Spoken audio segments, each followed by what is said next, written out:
Passengers are now flocking to the Parañaque Integrated Terminal Exchange or PTEX, and for updates, we have Mobile Journal, Evan Tarinque. Evan, kumpara ngayon nung nandyan ka, ano ang pagkakaiba? Mas pumapal ba lalo o mas humupa na? Kasi sa EDSA, medyo magaan na yung traffic. Tama ka din, Popsir. No, kung sa EDSA ay medyo magaan yung traffic, ito sa PITX, may raramdaman mo yung pagdagsa o pagbugso ng mga tao. So 2 p.m. nga, Popsir, no, nasa 180,000 na. 118,000 na yung through traffic na dumaan dito sa PITX. No? Kanina lang. No? Kanina nakita rin natin yung mga pila sa mga ticket booths at medyo mahaba at mahaba-haba pa rin talaga yung mga pila na para bumili ng ticket pa uwi sa kanina mga probinsya. No? Kanina nga, mga nakausap tayo as early as 5 a.m. nakapila na sila para bumili ng kanilang ticket. Pero as of 9 a.m. kanina, no, huli ko silang nakausap ay hindi pa rin daw sila nakakabili ng kanilang ticket. So isipin mo yung Pops Birds, around 5 hours naghihintay pero wala pa rin kasiguraduhan kung anong oras sila makakabili ng ticket. Kaya paalala.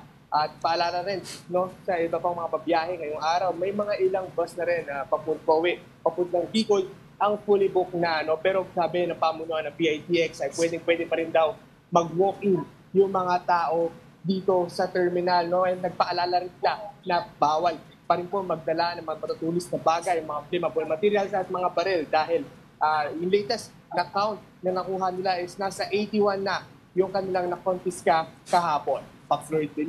Ivan, what's the reason behind that? Bakit 5 oras na hindi pa rin nakakabili ng ticket? Isn't the scheduled or the bus scheduled na meron naman talagang biyahe, 'di ba? Bakit Ba't hindi nakaka-purchase yung ating mga kapatid diyan? Tama. Denise, kanina kasi usually ang operation ng bus terminals ay ang PITX 24 hours pero yung mga bus companies usually 5 a.m. hanggang 10 p.m.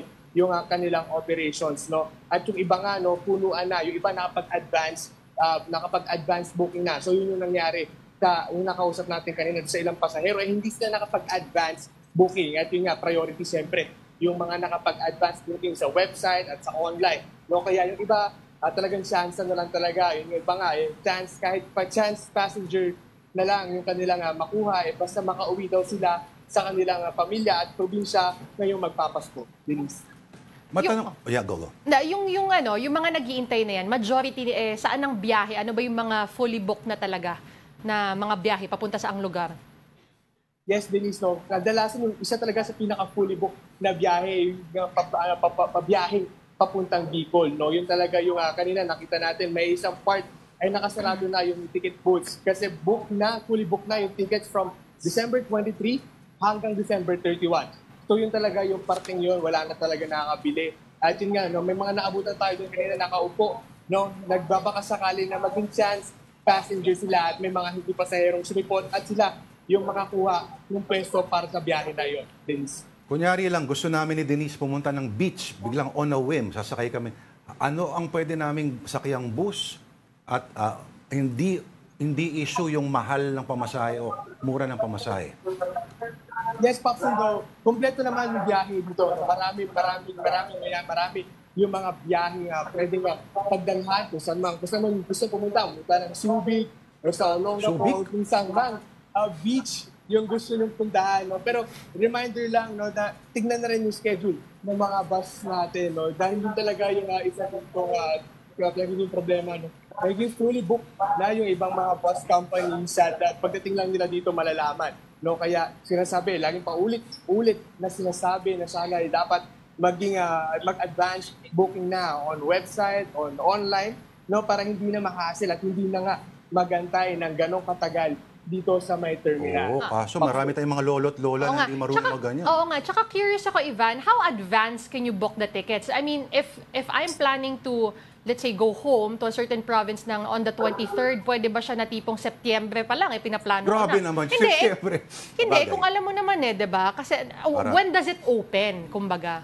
Kasi unahan pa rin yan Tama ka dyan, Denise. So, sa akin pagkakaintindi, it's around 7 days before pwede ka nang mag-advance booking or 3 days before pwede ka nang mag-advance booking. No? So, malayo pa lang talaga pwede ka nang mag-book ng iyong biyahe para hindi ka na talaga ma-hassle. Actually, may mga nakausap ako kanina na ngayong araw babiyahe, pero December 1 ay nakabook na sila. No? So, Oo, inagahan dapat talaga mahaba. nila. Oo. Tama In-explain. yun. Oo. Para hindi na makaangal si January Acosta. Hindi, Diba? hindi, tsaka kasi, ang Ivan, no, tama ko yung report mo last week, parang ang expected na dubaan sa PTEX, nasa 3 milyon, tama ba? O para ka lang din nag-airport, kaya dapat months in advance sana, if possible. Oo. Ivan, ano so far sa coverage mo, ano yung pinaka-weird na nakita mong sinubukan ng mga tao na isakay sa bus, halimbawa? Dati may mga nagdadala ng gasol eh. Pero hindi dyan, nasa ibang terminal, sa Cubao, halimbawa. Actually, Popsir, kanina may naabot na tayong may dalangan, maliit na gasolito no? Sa may entrance pa lang. Pero buti nga, fortunately, sa entrance pa lang ay nakita at na-detect na kaagad dito. So hindi na ito nakapasok pa dito sa loob ng terminal at iniwan na lang sa entrance. No? Kanina may mga nakikita rin tayo, may mga dalang manok. No? Pero nasa bayong. No? Yung mga manok nila nakalagay sa bayong at may butas lang yung bayong para makahinga yung manok. So yun talaga, no? Karamihan talaga, yun yung mga dinadala sa kanilang probinsya. At meron din ako nakita, marami sa mga kapatid natin yung nagdadala ng mga pasalubong, yung mga nasa plastic container na malalaki. No, yung mga biskwit. Yan, yung biscuit na sa malaking lata, yung iba-ibang mga shapes. Oo, yun, kasama dapat ng manok yun sa bayong eh. Pero anyway, okay, some things never change. Pero mukhang ayos naman at maraming salamat din sa maayos sa report mo. Ang ating mobile journal, Ivan Tarinque. Ivan, pag hindi tayo nagkita ulit, Merry Christmas sa'yo. Merry Christmas, Merry Popsir. Christmas!